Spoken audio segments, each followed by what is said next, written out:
There is a lot of talk about breaking the habit of being yourself, which is a very beautiful, powerful book by Dr. Joe Dispenza. But how do we actually break the habit of being ourselves? This is a step-by-step guide on how to do exactly that. So as we know from Dr. Joe Dispenza's teachings, which is the creator of breaking the habit of being yourself, we understand that our body will react and respond as if we're living in the past. We are essentially the product of our past here in the now. All of your habits, all of your thought patterns, all of your emotions, and your day-to-day interactions with the world, how you even move about your day-to-day life, is your past. Everything is the programming of your past in the now. So, why do we want to break the habit of being ourselves? Because we want to be the creators of our future. We want to move forward with the most aligned version of ourselves, not because of what we've experienced in the past, but who we are choosing to be now and moving towards in our future. So, step one of breaking the habit of being yourself is become aware of your old self. You cannot change what you are not aware of. So everything that is unconscious is going to want to become conscious so you can start choosing how you want to interact in this world. But first, you must become aware of what it is you want to change. And how do you do that? Is to become the observer. Sit in the seat of the observer for the day. See your own thoughts, how and what is going on in this brain, your mind, because every thought is important. You do not want one to slip by that is going to put you into the past, into lack mindset, or counteract where you want to be in your life. So you must become aware of the habits you want to break, most importantly, the thought habits you want to break, and the beliefs, the limiting beliefs that you would like to release. First and foremost, identify what it is that you actually want to change. A simple question you can ask yourself to kind of move through this self-reflection is, what thoughts are limiting me from my future self? What emotions are keeping me stuck in this pattern? Step two is to understand the thought and emotion loop. Let's say that you have a thought that is, nobody likes me, everyone hates me. The emotion that is being created from this is definitely shame, a very low vibrational emotion, shame, hate so much, anger. This victim mentality is created.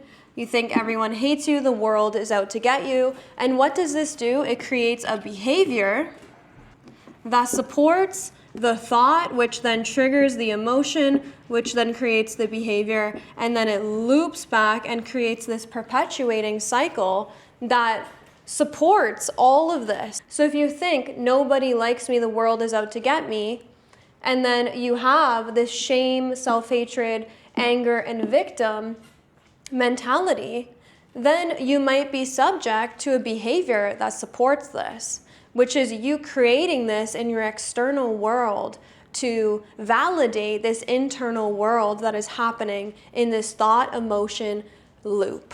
Does that make sense? I hope so. So we must become aware and understand the thought emotion loop, understanding that our thoughts feed our emotions, which feed behaviors that support the original thought, allowing us to be held and prisoners of this thought emotion loop in our internal world, which will then manifest things in our external world to once again support this thought emotion behavior loop.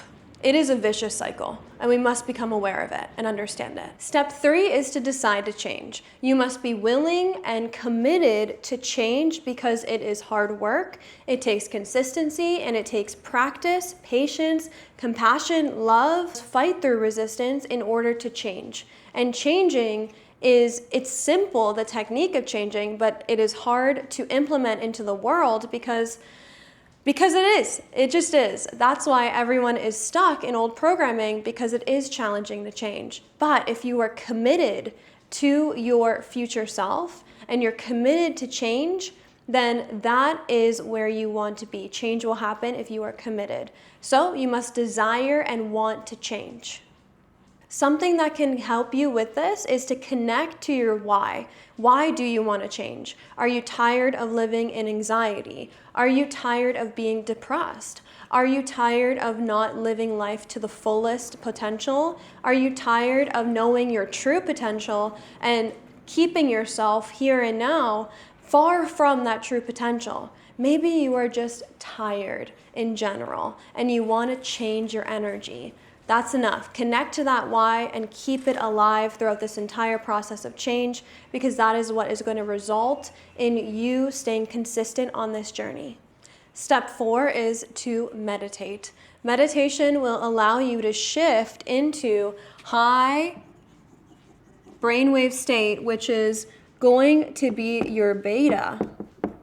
Beta brainwave states, the high beta is stress, and it's going to shift you all the way down into lower and slower brainwave states such as theta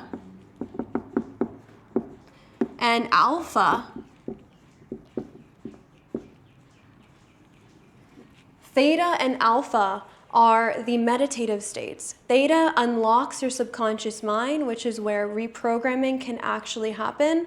Alpha is where creativity is unlocked, where you are aware but still in this beautiful state of relaxation and meditation. So meditation, sitting with yourself for 5 minutes, 10 minutes, 40 minutes, an hour, whatever you can do, whatever you are committed to doing, because once again, you have to tame the mind and force yourself, really train yourself to be committed to your future so that you sit down, you tune inwards towards your internal world so that you can change and requalify that thought emotion loop. So when that thought comes up, everyone hates me, I can't do this, everyone hates me, the world is out to get me, you say, no, that's not the belief I am choosing to believe in here and now. The world supports me. Everyone loves me. I'm loved. I am valuable. What I have to say matters. Who I am is chosen for a purpose here on earth. I deserve to be here. These are the thoughts you could requalify them with. And to do this, you meditate, allowing your brainwaves to come from high beta stress all the way down and slower into theta and alpha. And the beta is the external world, external. This is where we operate from day in and day out. This is where we are very stimulated by our external world here. All of our senses are externally being focused on. And when we slower and lower our brainwave state into theta and alpha, when we meditate, we transition from this externally stimulated state into an internal world of our own body, mind, and all of the senses within our own internal world, which is where real change happens, where we can actually stop that thought, emotion loop and really reprogram the mind into new belief system, one moment, one seed, one thought, one breath at a time. So meditation is your most important part of this. Step 5 is to feel with clarity. So while you are in this meditative state, while you are reprogramming the mind, that thought comes up of everyone hates me, the world is out to get me. And then you reprogram it with that I am loved and supported by the universe, I am valued, all of those emotions and those feelings.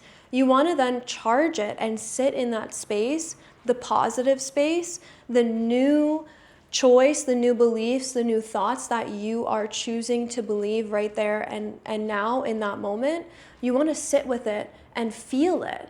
What does it feel like to go from a place that is self-hatred and deprecation and just doubt, shame, fear?